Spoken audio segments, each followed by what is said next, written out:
আমার জীবন থেকে একটা বছর চলে গেল, মানে আমি কবরের দিকে এক ধাপ এগিয়ে গেলাম।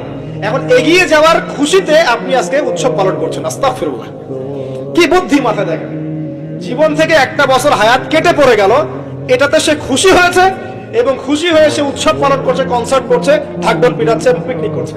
রাস্তাঘাটে কনসার্ট করবে, নাচবে, পিকনিক করবে, হইহুল্লা করবে এবং পশ্চিমাদের সাথে তালে তাল মিলিয়ে বলবে যে 31st night happy new year তারা বলবে। কিন্তু আজকে আরবি মাসের কয় তারিখ বলতে পারবে না। আরবি বর্ষপুঞ্জি আছে না, ক্যালেন্ডার, আরবি নববর্ষ কবে, প্রথম মাসটার নাম কি সেটা বলতে পারবে না। রমজান মাস তার আগে কোন মাস, পরে কোন মাস বলতে পারবে না। কিন্তু 31st নাইট তারা চিনে। তারা লাইলাতুল কদর চিনে না, তারা লাইলাতুল কদর চিনে না, 31st নাইট চিনে। আপনি কোন প্রজন্ম তৈরি করছেন দেখেন। এখানে প্রসঙ্গ যেহেতু এসেই গেল, বলে দিই এই কথাটা, পরে ভুলে যাব।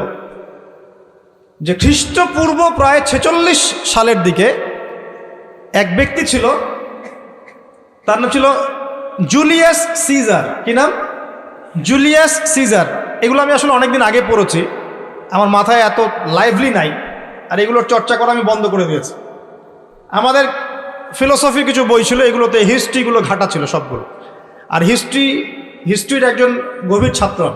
তো এই জুলিয়াস সিজার নামক এক ব্যক্তি ছিল, যে আসলে সিজার নামক এক দেবতার উপাসনা করত। কথা বুঝতে পারছেন? ওদের অনেক দেবতা ছিল, এরকম একটা দেবতার নাম ছিল সিজার। ওর নামে সে নামকরণ রেখেছে জুলিয়াস সিজার। এই নক্ষত্র পূজারী ছিল, তারার পূজা করত। কথা বুঝতে পারছেন? তো তারার পূজা যে করে সে কি তাওহীদপন্থী না মুশরিক? বলেন, সে কি ইমানদার না কাফের, কোনটা? এখন সে একটা ক্যালেন্ডার ফর্ম করেছিল, এর নাম হলো এই গ্রেগরিয়ান। আমার জীবন থেকে একটা বছর চলে গেল, মানে আমি কবরের দিকে এক ধাপ এগিয়ে গেলাম। এখন এগিয়ে যাওয়ার খুশিতে আপনি আজকে উৎসব পালন করছেন। আস্তাগফিরুল্লাহ, কি বুদ্ধি মাথায় দেখেন।